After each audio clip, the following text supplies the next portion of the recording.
जय हिंद प्यारे बच्चों। आज हम कक्षा 11 हिंदी विषय में सूरदास की रचना पढ़ेंगे। तो सबसे पहले हम इनकी रचना विनय को पढ़ते हैं। आइए हम पहले कविता देखते हैं। अब कै राख लियो भगवान, हौं अनाथ बैठो द्रुम डरिया, पारद साधे बान, ताके डर में भाजो चाहत, ऊपर झुक्यो सचान, दुहु बात दुख भयो आन यह, कौन उबारे प्राण, सिमरत ही अहि डसो पार दी, कर छूट्यो संधान, सूरदास सर लगो सचा नहीं, जय जय कृपा निधान। अब इसमें हम आइए कठिन शब्दों का अर्थ देखते हैं। अब कै राख लियो, अब की बार मेरी रक्षा करो। हाँ अनाथ, अनाथ माने बेसहारा, बैठो माने बैठा हूँ, द्रुम, द्रुम माने वृक्ष, डरिया माने शाखा या डाल, पारधी माने होता है शिकारी, साधे माने ताने हुए है, बाण माने बाण, ताके माने उसके, डर माने डर से, भाजो माने भागना, चाहत माने चाहता हूँ, ढुक्यो, ढुक्यो माने होता है मरवाना, और सचान माने होता है बाज पक्षी। दुहु भात यानी दुह माने दोनों, भात माने तरह, दोनों तरह से, भयो आन आ पड़ा है, उबारे माने उबारेगा, प्राण माने प्राण, सिमिरत माने स्मरण करना, आहि माने सांप, डस्यो माने डसना, पारधी माने शिकारी, कर माने हाथ, छूट्यो माने छूट गया, संधान धनुष पर चढ़ा हुआ बाण जिसको हम संधान कहते हैं, सर माने होता है तालाब, लेकिन इस सर का माने बाण होगा। हम यहाँ स्पष्ट करेंगे, जैसा कि बोर्ड परीक्षा में पूछा जाता है, मिलते जुलते शब्दों के अर्थ अलग करने पड़ते हैं। तो जहाँ छोटा सा और रा से सर होता है, उस सर का मतलब तालाब से होता है, और बड़ा सा रा से जब सर लिखा जाता है तो उसका अर्थ बाण से लिया जाता है। लेकिन यहाँ छोटा सा और रा से सर लिखा गया है, लेकिन यहाँ इसका तालाब से ही लिया जाएगा, ना कि बाण से। लगे माने लगा, सचान, सचान माने बाज पक्षी, कृपा निधान अर्थात कृपा के भंडार। तो हम आइए इसकी व्याख्या देखते हैं। तो व्याख्या से पहले इसका हम संदर्भ देखेंगे कि प्रस्तुत पद्यांश कबीर द्वारा रचित विनय शीर्षक से लिया गया है, जो हमारी पाठ्य पुस्तक है हिंदी में संकलित है। ये इसका संदर्भ हो गया। अब हम इसका प्रसंग देखते हैं। इस कविता में सूरदास जी ने अपने दुखों को दूर करने के लिए भगवान से प्रार्थना की है। अब व्याख्या की ओर बढ़ेंगे कि अब इसमें थोड़ा स्पष्ट करेंगे कि यहाँ जो द्रुम डरिया पारधी बाण है, तो अनाथ यहाँ जीवात्मा के लिए कहा गया है। द्रुम डरिया जो वृक्ष की शाखा बताया गया है, संसार को वृक्ष का एक डाल माना गया, शाखा माना गया। पारधी यानी शिकारी जो है, ये माया को माना गया है, और बाण ये अविद्या है। अब पूरी व्याख्या देखते हैं कि सूरदास जी कहते हैं कि हे प्रभु, अब कै राख लियो, अब की बार मेरी रक्षा कीजिए, या अब की बार मुझे बचा लो। जैसा कि व्यक्ति जब ज़्यादा पीड़ित होता है, दुखित होता है, तो उसके मुंह से यही निकलता है कि अब की बार किसी तरह से मेरी रक्षा हो जाए, या अब की बार मैं किसी तरह से बच जाऊं। उसे वर्तमान की चिंता होती है, भविष्य की चिंता नहीं होती है। तो सूरदास जी कहते हैं कि हे भगवान, अब की बार मेरी रक्षा कीजिए। हाँ अनाथ बैठो द्रुम डरिया, मैं अनाथ जीवात्मा रूपी पक्षी संसार रूपी वृक्ष की डाल पर बैठा हूँ, जिसे मारने के लिए माया रूपी शिकारी अविद्या रूपी बाण को ताने हुए है, ताके डर में भाजो चाहत, उस अविद्या रूपी बाण के डर से मैं उड़कर भागना चाहता हूँ, ऊपर झुक्यो सचान, लेकिन मुझे पकड़ने के लिए ऊपर बाज पक्षी या अहंकार रूपी बाज पक्षी मरदा रहा है। दुहु भाद दुख भयो आन यह, इस तरह दोनों ही स्थिति में या दोनों ही स्थिति मेरे लिए दुखदाई है। कौन उबारे प्राण, अब मेरे प्राणों की रक्षा कौन करेगा, अर्थात मुझे कौन बचाएगा। सुमिरत ही, और इस तरह से जीवात्मा भगवान का स्मरण करती है और उसके स्मरण करते ही भगवान ने ज्ञान रूपी सर्प को भेजा। तो कब कहता सुमिरत ही, स्मरण करते ही या भगवान का ध्यान करते ही अहि डस्यो। अब यहाँ अहि माने सर्प, तो ज्ञान रूपी सर्प यहाँ बताया जाए। तो स्मरण करते ही ज्ञान रूपी सर्प ने माया रूपी शिकारी को डस लिया। कर छूटियो संधान, और उसके डसते ही उसके हाथों से धनुष पर चढ़ा हुआ बाण छूट गया और सूरदास लगो सचाने, और वह बाण जा करके माया रूपी जाके अहंकार रूपी बाज पक्षी को लगा। और इस प्रकार से दोनों यानी बाज पक्षी और शिकारी दोनों मारे जाते हैं, यानी भक्त की रक्षा होती है। तो अंत में सूरदास जी कहते हैं, हे कृपा के भंडार प्रभु श्री कृष्ण आपकी जय हो, जय हो। तो इस तरह से हम इस कविता के माध्यम से देखते हैं कि भगवान अपने भक्त की रक्षा कैसे करते हैं, अपने भक्त को मुसीबत से कैसे बचाते हैं, ये हम कविता के भाव से पता चलता है। और भी जैसा कि हमारे किसी कवि ने कहा भी है कि जाको राखे साइयाँ मार सके ना कोय, बाल न बाका कर सके जो जग बैरी होए। अब इसकी हम काव्य सौंदर्य देखेंगे। इसमें जो है रस शांत रस का प्रयोग हुआ है, छंद गेय है, और इसमें रस में शांति रस है, और अलंकार में रूपक अलंकार का प्रयोग हुआ है। इसी तरह से हम दूसरी कविता देखते हैं। मेरो मन अनत कहाँ सुख पावे, जैसे उड़ी जहाज को पक्षी फिर जहाज पर आवे। कमल नयन को छाड़ महात्म, और देव को धावे। परम गंग को छाड़ पियासो, दुर्मद कूप खनावे। जे मधुकर अम्बुज रस चाख्यो, क्यों करीर फल भावे। सूरदास प्रभु कामधेन तज, छेड़ी कौन दुहावे। आइए इसका हम पहले शब्दार्थ देखते हैं। मेरो मन अर्थात मेरा मन, अनत, अनत माने अन्यत्र या दूसरी जगह, कहाँ सुख पाए, कहाँ सुख को प्राप्त करेगा। पक्षी, और इसमें कमल नयन यानी कमल के समान सुंदर नेत्रों वाले भगवान श्री कृष्ण। महात्म माने महात्म में या उनका गुणगान, महिमा का गुणगान करना। और देव, और देवता अर्थात कोई दूसरा देवता। ध्यावे माने ध्यान लगाना।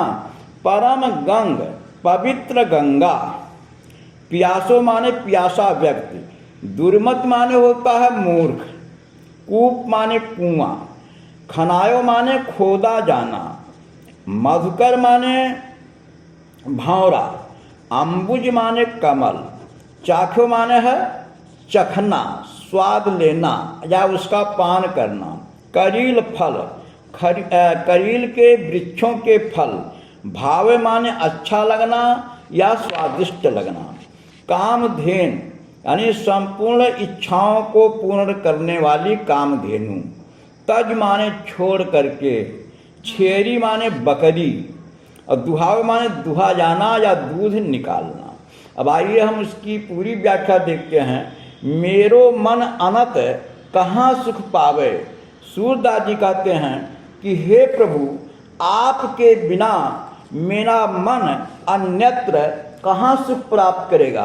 अर्थात आपके बिना मेरे मन को कहीं भी सुख चैन नहीं मिलता है। जैसे उड़ी जहाज को पक्षी, जैसे जहाज पर बैठा हुआ पक्षी दूसरे स्थान की खोज में उड़ता है और चारों तरफ जब पानी ही पानी देखता है, जल ही जल देखता है और पुनः उसी जहाज पर वापस आ जाता है, उसी तरह मैं भी कभी मोक्ष को प्राप्त करने के लिए कई देवी देवताओं की आराधना की, लेकिन मुझे असफलता ही मिली, तो मैं पुनः आपके शरण में आ गया हूँ। कहने का भाव है कि सूरदास जी कहते हैं कि हे प्रभु, आपके बिना मेरा मन अन्यत्र कहाँ सुख प्राप्त कर सकता है, अर्थात मुझे कहीं भी सुख चैन नहीं मिलता है। यह वैसे ही है जैसे जहाज पर बैठा हुआ पक्षी दूसरे आश्रय की खोज में उड़ता है और जब चारों तरफ उसे जल ही जल दिखाई देता है, उसे आश्रय या पनाह नहीं मिलता है, पुनः उसी जहाज पर वापस आ जाता है। उसी प्रकार मैंने भी मोक्ष की प्राप्ति के लिए तमाम देवी देवताओं का ध्यान किया, लेकिन मुझे असफलता ही मिली, तो मैं पुनः आपके शरण में आया हूँ। कमल नयन को छाड़ महात्म, अब मैं कमल नयन अर्थात कमल जैसे सुंदर नेत्रों वाले श्री कृष्ण के महात्म्य को छोड़कर या उनके महिमा के गुणगान को छोड़कर और देव को धावे, दूसरे देवता का या दूसरे देवी देवताओं का ध्यान ही नहीं कर सकता, अर्थात दूसरे देवी देवताओं का आराधना नहीं कर सकता। परम गंग को छाड़ पिया से दुर्मद कूप खुदावे, क्योंकि जो नितांत मूर्ख होंगे अर्थात नितांत मूर्ख व्यक्ति ही प्यास लगने पर गंगा जी के पवित्र जल को छोड़कर कुआं खुदाने का व्यर्थ प्रयास करता है। जय मधुकर अम्बुर रस चख्यो, और जब भंवरे ने कमल रस का पान कर लिया है, यानी जिस भंवरे ने कमल रस का पान कर लिया है, क्यों करील फल भावे, तो भला उसे करील का फल स्वादिष्ट क्यों लगेगा। सूरदास प्रभु काम धेनु तज, सूरदास जी कहते हैं कि समस्त कामनाओं को पूर्ण करने वाली जिसके पास कामधेनु है, छेरी कौन दुहावे, भला वह बकरी क्यों दुहेगा। और इस तरह से विनय शीर्षक की ये जो दो कविता हैं, इसकी व्याख्या पूरी होती है। आइए हम वात्सल्य शीर्षक के अंतर्गत चलते हैं। तो इतना वात्सल्य शीर्षक के अंतर्गत आते हैं।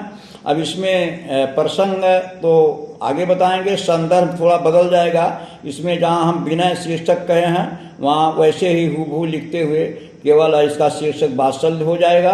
आइए कविता देखते हैं। हर जू की बाल छवि कहो बरन, सकल सुख की सियुं कोटि मनोज शोभा हरन, भुज भुजंग सरोज नयननि, बदन विध जित लरन, रहे बियोरन।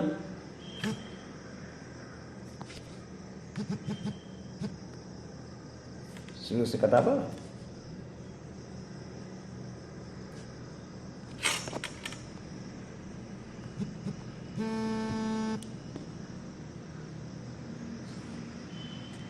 रिकॉर्डिंग है, चल तो आप फिर से पढ़ाई जाए यहाँ से, मतलब बात चले से फिर तुम काट देते हो। काट दिया, शुरू करिए। आइए वात्सल्य में देखते हैं। हर जू की बाल छवि कहो बरन, सकल सुख की सीव कोटि मनोज शोभा हरन, भुज भुजंग सरोज नयननि, बदन विध जित लरन, रहे बियोरन सलिल नभ उपमा अपर दूरी डरन, मज में चक मृदुल तन अनुहरत भूषण भरन, मनो शुभ श्रृंगार शिस्तर फरो अद्भुत फरन, चलत पद प्रतिबिंब मणि आगन, घुटुवन करन, जल संपुट सुभग छवि भरे, लेति उर जन धरनि, पुण्य फल अनभोत सुतहि, बिलोक कै नंद घरनि, सूर्य प्रभ की उर्वशी किलकन ललित लरखरन। आइए हम इसका शब्दार्थ देखते हैं। हर जू अर्थात श्री कृष्ण की बाल छवि यानी बाल सौंदर्य, बाल सुंदरता। कहो बरन माने कहो माने कहता हूँ, करता हूँ, बरन माने वर्णन।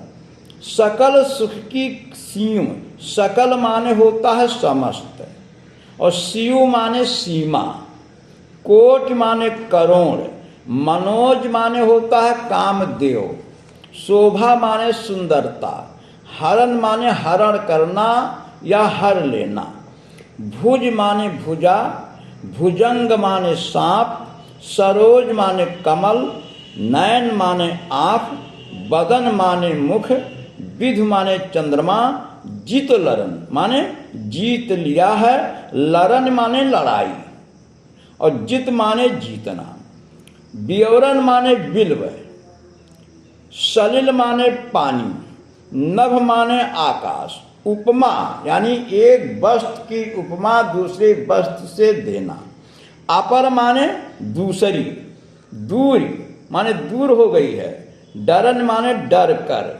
मंज माने होता है सुंदर, मंचुक माने होता है सांवला, मृदुल माने कोमल, तन माने शरीर, अनुहरत माने अनुरूप, भूषण माने होता आभूषण, भरन माने भरा हुआ या धारण किए हुए, मनोह माने मानो अर्थात यहाँ उत्प्रेक्षा अलंकार हो जाएगा, सुभग माने सुंदर, श्रृंगार श्रृंगार है तत्सम रूप में आइए श्रृंगार हो जाएगा, शिष्य तर, शिष्य माने बच्चा, तर माने वृक्ष यानी पेड़, यानी पेड़ का बच्चा जिसे हम क्या कह सकते हैं पौधा, फर्यो माने फल गया है, अद्भुत, फरन माने फलों से, पद प्रतिबिंब पैरों की परछाई, मन आगन मड़ियों से निर्मित आगन, घुटरुवन माने घुटनों के बल पर, जलज संपुट कमल के सामने, सुभग छवि सुंदर छवि, लेत उर, उर माने हृदय, जन बताएगा जन जानो मन मानो मनो, ऐसे शब्द मिलेंगे उत्प्रेक्षा अलंकार होगा, धरन माने धरती, पुण्य फल अनुभवत यानी पुण्य कर्मों का अनुभव करना, सुतह माने पुत्र, विलोक माने देखकर, नंद घरन, घरन माने घर वाली, नंद नंद की घर वाली, नंद की पत्नी अर्थात यशोदा, उर माने हृदय, बसी माने बसी हुई है, किलकर माने किलकारी मारकर हंसना, और लड़खड़नी लड़खड़ाकर चलना। अब आइए पूरी व्याख्या देखते हैं। हर यू की बाल छवि कहो बरन, सूरदास जी कहते हैं कि मैं श्री कृष्ण के बाल सौंदर्य का वर्णन करता हूँ। हर यू की बाल छवि कहो बरन, मैं श्री कृष्ण के बाल सौंदर्य का वर्णन करता हूँ। सकल सुख की सीव, उनकी सुंदरता या उनका सौंदर्य समस्त सुखों की सीमा है। शिव माने सीमा, सीमा का मतलब अंतिम छोर, अंतिम तक जितनी भी सुंदरता होनी चाहिए सारी सुंदरता श्री कृष्ण में भरी हुई है। इसीलिए सूरदास जी कहते हैं कि मैं श्री कृष्ण के बाल सौंदर्य का वर्णन करता हूँ। उनका सौंदर्य समस्त सुखों की सीमा है, कोटि मनोज शोभा हरण, और करोड़ों कामदेव की सुंदरता को हरने वाला है। भुज भुजंग, श्री कृष्ण के विभिन्न अंगों के सौंदर्य से पारंपरिक उपमानों को हीन सिद्ध कर दिया है। इसलिए कहते भुज भुजंग, उनकी भुजाओं ने सांप को, यानी श्री कृष्ण की भुजाएं सांप से भी ज्यादा सुंदर हैं। और सांप इसलिए कहा गया, सांप भी काला होता है, सांवला होता है, चिकना होता है, तो श्री कृष्ण भी रंग के सांवले हैं, सुकोमल हैं। तो कहते हैं भुज भुजंग, उनकी भुजाओं ने सांप को, सरोज नयनन, नेत्रों ने कमल को, बदन विधु और मुख ने चंद्रमा को, जीत लरन, लड़ाई में जीत लिया है। रहे ब्योरन, और इसीलिए ऐसा माना जाता है जब लड़ाई में जीता तो ये लोग डर करके कहाँ गए, रहे ब्योरन। इसलिए सांप, अब ऊपर से नीचे करिए, भुजंग कहाँ रहता है, ब्योरन। इसलिए सांप या सर्प बिल में, सरोज पानी में, और चंद्रमा आकाश में चला गया है। अपर दूर डरन, और दूसरी उपमाएं भी दूर भाग गई हैं। कैसे? डरन माने डर से दूर हो गई हैं।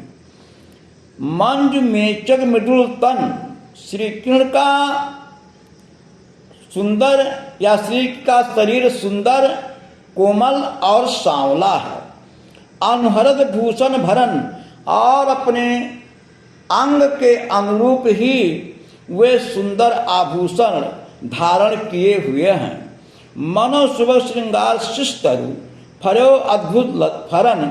श्री कृष्ण के सुंदर शरीर को देखकर ऐसा लगता है मानो सुभग श्रृंगार, सुंदर श्रृंगार का शिस्तर कोई छोटा पौधा, मानो सुंदर श्रृंगार का कोई छोटा पौधा, फलो अद्भुत फलन, अद्भुत फलों से लद गया हो या लदा हुआ हो।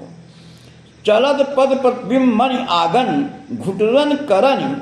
जब वे मणियों से निर्मित आंगन में घुटनों के बल चलते हैं तो उनकी परछाई को देखकर ऐसा लगता है मानो जलद संपुट सभग छवि भर लेत उर्जन धरन, मानो धरती कमल के संपुट उनकी सुंदरता को अपने हृदय में बसाना चाहती हो। पूर्ण फल अनबोध सुतहि, विदो के नंद घरन। और सूरदास जी कहते हैं कि नंद घरन, नंद की पत्नी यशोदा अपने पूर्ण फल का अनुभव करते हुए सुतहि विलोक यानी अपने पुत्र श्री कृष्ण को देखकर अपने पूर्व जन्मों के फल का अनुभव करती हैं। सूरप्रभ की उर्वशी किलकन लरण लरखन। सूरदास जी कहते हैं कि बालक श्री कृष्ण का किलकारी मारकर हंसना और लड़खड़ाकर चलना मेरे हृदय में बस गया है। तो आइए इसका भी हम सरल अर्थ देखते हैं कि सूरदास जी कहते हैं मैं श्री कृष्ण की बाल सौंदर्य का वर्णन करता हूँ।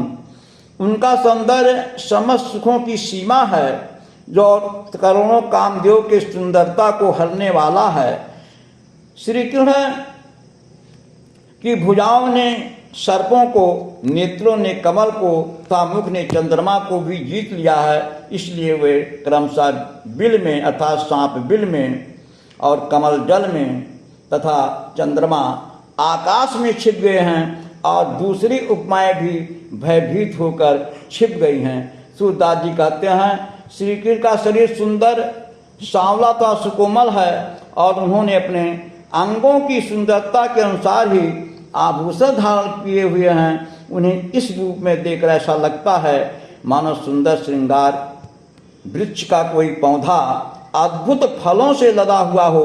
मणियों के आंगन में घुटनों के बल चलते हुए श्री कृष्ण के पैरों की परछाई ऐसी लगती है मानो पृथ्वी कमल के संपुट श्री कृष्ण की अनुपम सुंदरता को भर रही हो।